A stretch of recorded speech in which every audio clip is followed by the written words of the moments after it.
Hello students, pre law to history department online classes को continue करते हुए आज का टॉपिक जो मैं इससे पहले वाले क्लास में मैं लॉर्ड वेलेस्ली के बारे में बताई थी और उसका सहायक संधि बहुत इम्पोर्टेंट क्वेश्चन है। तो Lord Wellesley and his system of subsidiary aliens यानी उसका सहायक संधि। तो मैं उस क्लास में लॉर्ड वेलेस्ली के बारे में चर्चाएं की थी कि वो उसका पीरियड कब था भारत में आने का और उसे भारत क्यों भेजा गया था।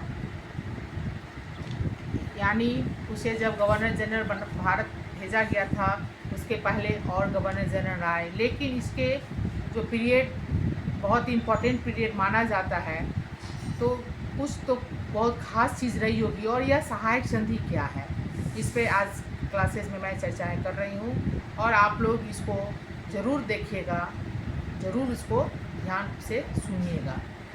तो सन इससे पहले भी बताई थी कि सन 1798 यानी 1758 ईस्वी में लॉर्ड वेलेस्ली भारत का गवर्नर जनरल बनकर आया। 1798 58 नहीं।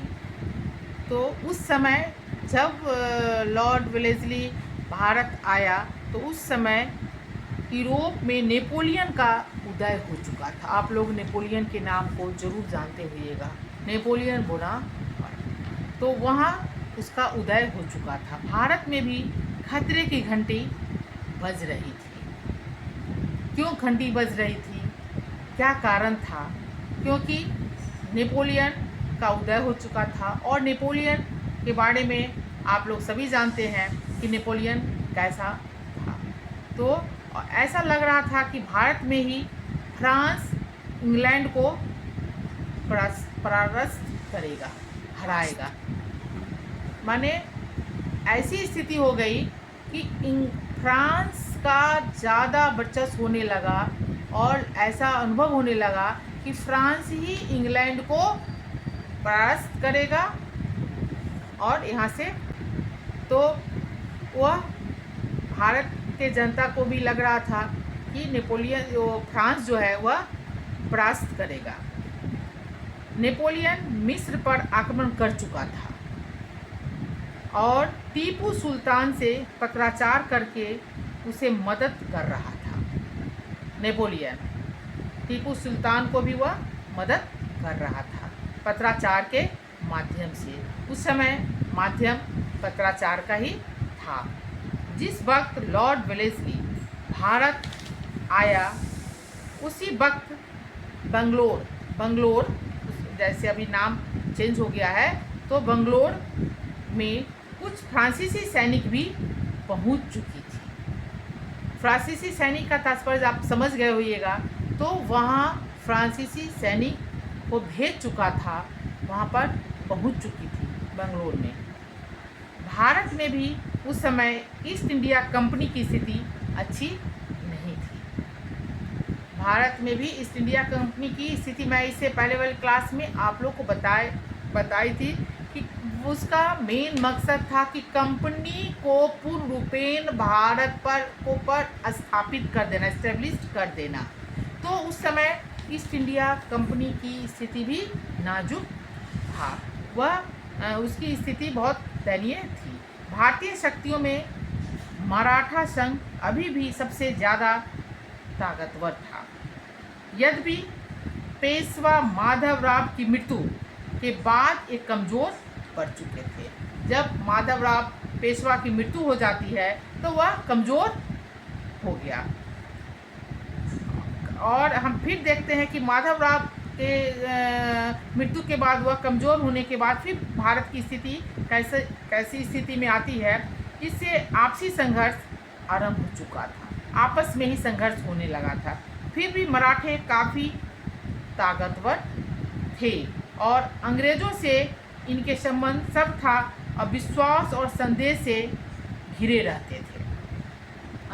अंग्रेजों के साथ इसका संबंध तब मधुर नहीं था। हर वक्त वह संदेह के घेरे में घिरा रहता था।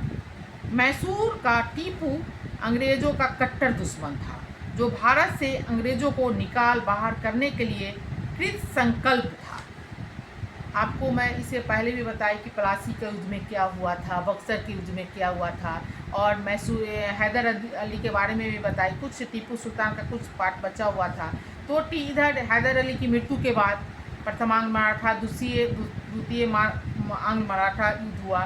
तो जब टीपू सुल्तान भी अंग्रेजों के आंख का किरकिरा बना हुआ था, लेकिन टीपू सुल्तान भी चाहता था कि हम किसी तरह अंग्रेजों को भारत से निकाले। वह अपना चाल खेल रहा था। अंग्रेज राज में समर्थन में अवध का नवाब, अब कौन कौन था समर्थन में, किसके? अंग्रेजी राज्य के समर्थन में अवध का नवाब, कर्नाटक का नवाब एवं हैदराबाद का निज़ाम था। तीनों था, कर्नाटक का था, अवध का था और हैदराबाद का था, जिसकी शक्ति अंग्रेजों पर निर्भर थी। इस तरह भारतीय राज्यों में से कोई भी अंग्रेजों का मित्र नहीं था। यह तीनों यानी भारत के कोई भी अंग्रेजों का मित्र नहीं था। भारतीय राज्यों में से कोई भी उसका मित्र नहीं था। यदि था भी तो शक्तिहीन था, अंग्रेजों की सहायता करने में असमर्थ था। अब हम देखते हैं कि ब्लेजली ने इस सिचुएशन में इस स्थिति को कैसे वह टैकल किया और कैसे वह आगे बढ़ा। बहुत क्रिटिकल समय था। अंग्रेज भी उस समय पूर्ण रूपेण वह अपना कब्जा नहीं कर रहा था, वह धीरे धीरे करना शुरू किए हुए था। लेकिन यहाँ वह लोग की शक्ति काफ़ी बढ़ चुकी, मैंने काफ़ी थी। वह लोग अंग्रेज़ों को भगाने के पक्ष में था। उधर देख रहे हैं कि नेपोलियन भी उसका भी उदय हो चुका था। तो ब्लेजली के आगमन के अवसर पर अंग्रेज कंपनी जो दुर्बल थी और उसका सम्मान कम होता था, इसके विपरीत उसके शत्रुओं की संख्या बहुत थी। परंतु ब्लेजली ने अपने 7 वर्षों के शासनकाल में एक एक करके भारत के सभी शत्रु को परास्त किया। यानी वह 7 साल का जो पीरियड था उसमें लॉर्ड ब्लेजली ने भारत के एक एक जो शत्रु था उसको हराया। यहाँ उसको, और इसके आगे फिर देखते हैं कि ब्लेजली ने क्या किया और कंपनी को भारत के सर्वोच्च शक्ति के रूप में स्थापित किया, जो वह मकसद में लेके आया था। और वह भारत में कंपनी की शक्ति को मजबूती से स्थापित किया। भारत में फ्रांस के प्रभाव को समाप्त करना चाहता था, जो फ्रांस का प्रभाव काफ़ी फैल चुका था। और मैं पहले भी बताई कि लग रहा था कि फ्रांस ने ही अंग्रेज़ों को भारत से बाहर करेगा। बेंगलोर में भी उसकी सैनिक जो फौजें बहुत पहुंच चुका था। तो यह सब भी एक डरावना था। उस समय भय हो रहा था भारत के भी जनता को। तो वह फ्रांस का जो प्रभाव था उसको लॉर्ड ब्लेजली ने सबसे पहले समाप्त किया। वो समाप्त करना चाहता था और किया भी, और कंपनी को सर्वोच्च शक्ति के रूप में वह भारत में स्थापित करना चाहता था। इन दोनों कार्यों में ब्लेजली को पूर्णतः सफलता भी मिली। उसने युद्ध और कूटनीति का सहारा लिया। युद्ध में टीपू और मराठों को रौदा। टीपू युद्ध में मारा गया। क्या हुआ स्टूडेंट्स कि टीपू जो है वह युद्ध में मारा गया, परंतु टीपू तो मर गया परंतु मराठों को पूर्णतः समाप्त नहीं किया जा सका। लेकिन उसकी शक्ति को शक्तिहीन अवश्य कर दिया गया। उसकी जो शक्ति थी उसे शक्तिहीन कर दिया गया। इससे उस उपयुक्त वर्णित दोनों काम को करने में जिन साधन का उपयोग किया और अंग्रेजी साम्राज्य का विस्तार किया एवं देशी शक्तियों को अपने जाल में फंसाकर कंपनी को एक महान शक्ति के रूप में प्रतिष्ठित किया। इन साधनों में लॉर्ड वेलेस्ली की सहायक संधि प्रमुख है। यह जो सहायक संधि था, सब्सिडियरी एलियंस, यह प्रमुख है। आप स्टूडेंट समझ गए होइएगा कि जब लॉर्ड वेलेस्ली भारत का गवर्नर जनरल बन के आया तो वो इस भारत की सिचुएशन, उस समय भारत की कैसी स्थिति थी, उस समय कि कौन कौन यहाँ पे उदय हो चुका था और किसका यहाँ पे सर्वोच्च सत्ता, किसकी शक्ति यहाँ पर बढ़ते जा रहा था। तो लॉर्ड वेलेस्ली ने अपना जो मकसद से आया उस मकसद में वह कामयाब रहा। और यह जो आपका सब्सिडियरी एलियंस, इसका यह सहायक संधि, यह इम्पॉर्टेंट क्वेश्चन है, वेलेस्ली का सहायक संधि। अब हम देखते हैं कि सहायक संधि क्या थी। तो सहायक संधि का जन्मदाता फ्रांसीसी सेनापति, फ्रांस के सेनापति थे, डुप्ले थे। इसके जन्मदाता कौन थे? तो फ्रांसीसी सेनापति डुप्ले थे। उसने भारतीय नरेशों से सैनिक सहायता के बदले धन लेने की प्रथा चलाई। उसने भारतीय नरेशों से सैनिक के सहायता, माने अब आपको हम सैनिक सहायता के बदले में आप हमको धन देने की प्रथा चलाई। लॉर्ड क्लाइव तथा अन्य गवर्नर जनरल ने भी इस प्रथा को खूब चलाया था। इससे पहले मैं लॉर्ड क्लाइव के बारे में भी पढ़ा चुकी हूँ। तो इस प्रथा को उन लोग भी खूब चलाया था, परंतु इस प्रथा की इस प्रथा का जो महत्ता था एवं इसका नाम मुख्य रूप से लॉर्ड वेलेस्ली के साथ जुड़ा हुआ है। चलाया तो इससे पहले भी गवर्नर जनरल जो आए, लेकिन इसका नाम क्लाइव भी चलाए, लेकिन लॉर्ड वेलेस्ली का नाम इसके साथ मुख्य रूप से जुड़ गया, क्योंकि वेलेस्ली ने पूर्ववर्ती शासकों के द्वारा प्रचलित प्रथा को लागू तो रखा ही, उसने अपनी ओर से भी कुछ महत्वपूर्ण उसमें अपना नियम जोड़े। जो पहले गवर्नर जनरल बन के आए थे, वह जो यहाँ पर अपना रूल कुछ चलाए उसको वह रखा, लेकिन वह अपने तरफ से भी वह उसमें कुछ नियम जोड़े। इससे सबसे प्रमुख बात यह थी कि वह संधि करने वाले भारतीय नरेशों को अपने राज्य की भूमि का कुछ निश्चित भाग अस्थायी रूप से कंपनी को दे देनी पड़ती थी। यह एक महत्वपूर्ण बात थी। इससे बहुत से दूरगामी परिणाम हुए। प्रमुख रूप से वेलेस्ली के द्वारा संशोधित सहायक संधि को, सहायक जो उसका संधि हुआ था, उस सहायक संधि की प्रमुख शर्तें इस प्रकार है। अब सहायक संधि की प्रमुख शर्तें क्या क्या थी, मैं इससे पहले वाली क्लास में भी बताई थी कि सहायक संधि का कुछ इम्पोर्टेंट लाइन मैं बताई थी।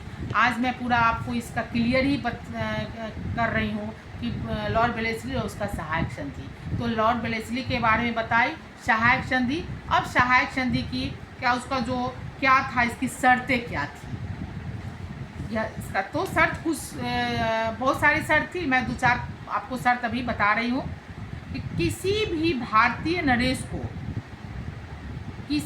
भारतीय नरेशों को आवश्यकता पड़ने पर सैनिक सहायता दी जाती थी, बदले में धन लिया जाता था। सहायता, आप वो सहायता करेंगे लेकिन उसके बदले में आपसे हम धन लेंगे। किससे? भारतीय नरेशों से। दूसरा, अंग्रेज इस संधि के शर्तों को, अंग्रेज जो था वह इस संधि के शर्तों को मानने वाले नरेशों की सुरक्षा के लिए एक अस्थायी फौज रखती थी और सैनिक खर्च के लिए उस नरेश से वार्षिक धन लेती थी एवं फौज उसी के राज्यों में रहती थी।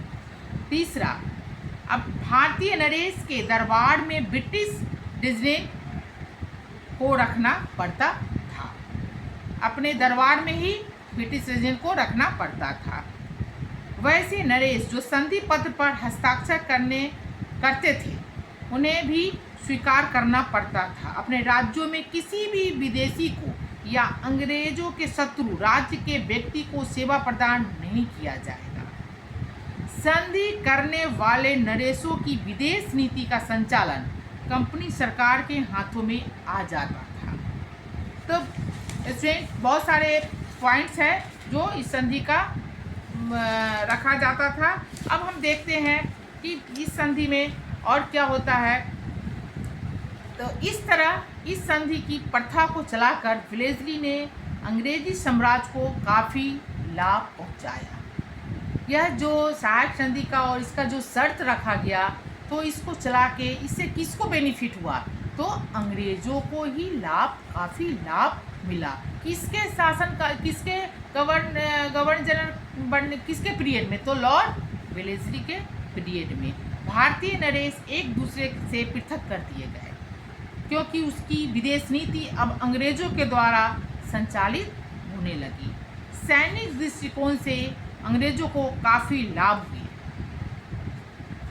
लाभ हुआ, क्योंकि देसी नरेशों के खर्च से उसी के राज्य में ब्रिटिश फौज रखने लगी। अब अंग्रेजों को साम्राज्य विस्तार करने में कोई दिक्कत नहीं हुई। वैसे राज्य अब सैनिक सहायता के लिए अंग्रेजों पर आश्रित रहने लगी, क्योंकि सेना अंग्रेजों की आज्ञा मानती थी, न कि उस नरेश की। स्वाभाविक था कि अब हम अंग्रेजों के मुताज होने लगे।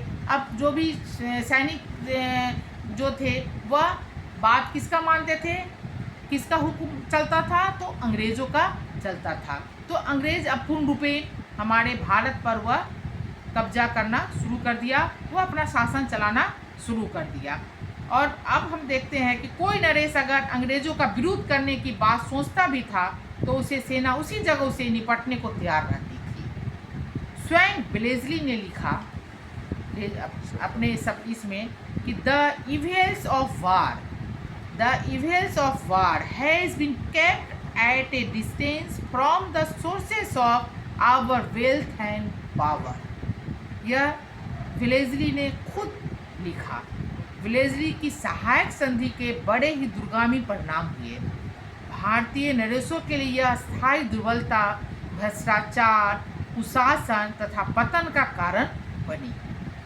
धन अधिक मांगने के कारण उन राज्यों की आर्थिक स्थिति दिनों दिन खराब होती चली गई। अधिक उपजाऊ भूमि को भी अंग्रेज अपने पास रख लेते थे। अतः इस संधि को मानने वाले नरेशों की आर्थिक स्थिति सदा के लिए संकटमय बनी रहती थी। जो ब्रिटिश रेजिडेंट उस राज्य की राजधानी में रहता था, उसी राज्य के राजधानी में रहता था, वह खुलकर उस राज्य के आंतरिक प्रशासन में हस्तक्षेप करता था। वह लोगों को उकसाता था, भड़काता था और देसी नरेशों के महत्वपूर्ण निर्णय पर अपना अंकुश डाले रहता था।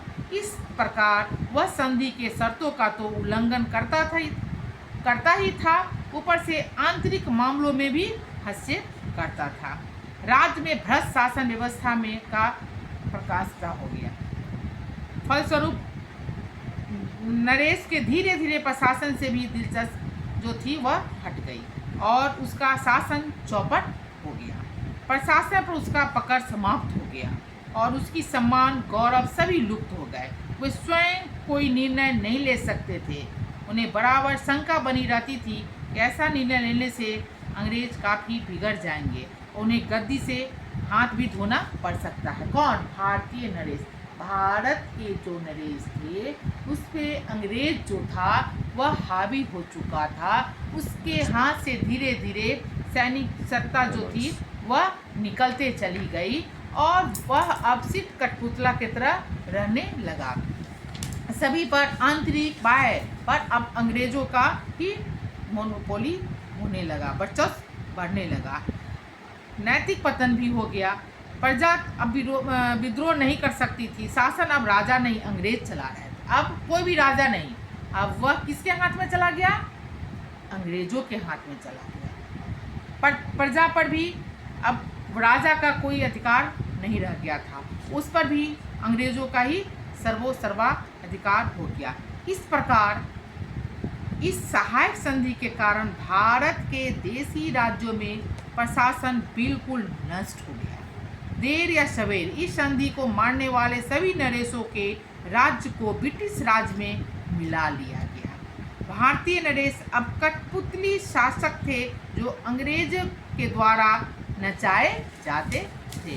तो स्टूडेंट्स, आप देख रहे हैं कि कैसे धीरे धीरे यह लॉर्ड वेलेस्ली और इसका सहायक संधि का शर्त क्या, कैसे सहायक संधि हुआ, कैसे उसके शर्त हुआ, और कैसे धीरे धीरे भारत पर अंग्रेज अपना हुकूमत दिखाना शुरू किया और हमारे भारतीय नरेश जो थे यह अंग्रेजों के हाथों का सिर्फ कठपुतली रह गए। वह जैसे नचाता था वैसे अभी लोग नाचना, क्योंकि धीरे धीरे आपको हम एक लाइन से बता रहे हैं कि कैसे धीरे धीरे इन लोग का हर चीज़ समाप्त होते गया और अंग्रेज उस पर हावी होते चला गया।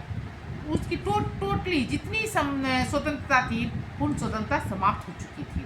स्वयं वेलेस्ली ने फिर ने लिखा है कि our policy and our aims has been reduce all the power of India to the state of shepherds। यह खुद वेलेस्ली ने ही लिखा। इस प्रकार स्टूडेंट्स हम देखते हैं कि अपने शासन वेलेस्ली के शासनकाल में इस संधि के शासन जाल देसी नरेशों को फंसाकर ब्रिटिश साम्राज्य का पर विस्तार हुआ। ब्रिटिश साम्राज्य का पूरे भारत पर विस्तार हो गया। हैदराबाद के निज़ाम को इस संधि के जाल में फंसाया गया। कब? 1798। सन 1799 यानी 1799 ईस्वी में टीपू सुल्तान ने इस सहायक संधि को मानने से इनकार किया तो उसका साथ युद्ध किया। वह जब इस संधि को नहीं माना तो उसके साथ युद्ध किया। मैसूर का राजा युद्ध किया। युद्ध में उसकी मृत्यु पहले भी बता चुके थे। बाद हिंदू वंश का राजा पुनया मैसूर का राजा बनाया, जिससे सहायक संधि की शर्तों को वह डर से उस शर्तों को स्वीकार किया। सन 1801 ईस्वी में अवध के नवाब और मराठों के पेशवा बाजीराव द्वितीय का यह संधि स्वीकार करनी पड़ी। मजबूरी में इसे इस संधि को स्वीकार करनी पड़ी। सन 1803 में मराठे ने दूसरे सरदार सिंधिया और भोसले को भी सहायक संधि माननी पड़ी। इस तत्कालीन भारत के करीब करीब सभी प्रमुख शक्तियों ने वेलेस्ली की सहायक संधि को स्वीकार कर ब्रिटिश के साम्राज्य के विस्तार में महत्वपूर्ण भूमिका निभाई। भारत में प्रमुख गवर्नर जनरल वेलेस्ली महानतम थे। उनकी महानता के बारे में जे ओवेन ने लिखा कि Lord Wellesley converted the British empire in India to the British empire of India. उसके कूटनीतिक चालों से देसी नरेशों को उतना शक्तिहीन बना दिया कि वह सदा के लिए समाप्त हो गया। वह सदा के लिए समाप्त हो गए। सन 1798 यानी 1798 के भारत और सन 1805 के भारत में जो महान परिवर्तन हुआ, इसका सारा श्रेय वेलेस्ली को है। उसने भारत में ब्रिटिश साम्राज्य की नींव को मजबूत किया। उसके बारे में कहा जाता है कि Wellesley's achievement were greater than the man himself. इस तरह स्टूडेंट्स हम देखते हैं कि लॉर्ड वेलेस्ली ने अपनी सहायक संधि सब्सिडियरी एलियंस के द्वारा भारत में ब्रिटिश एम्पायर की नींव को मजबूत किया। तो आपने देखा कि कैसे लॉर्ड वेलेस्ली भारत में गवर्नर जनरल बन के आया और कैसे सहायक संधि का कॉन्सेप्ट था और कैसे ब्रिटिश साम्राज्य को, पहले वह कंपनी को और ब्रिटिश साम्राज्य को पूर्ण रूपेण भारत पर एस्टेब्लिश किया। इसका पूरा श्रेय किसको जाता है स्टूडेंट्स? तो लॉर्ड वेलेस्ली को जाता है।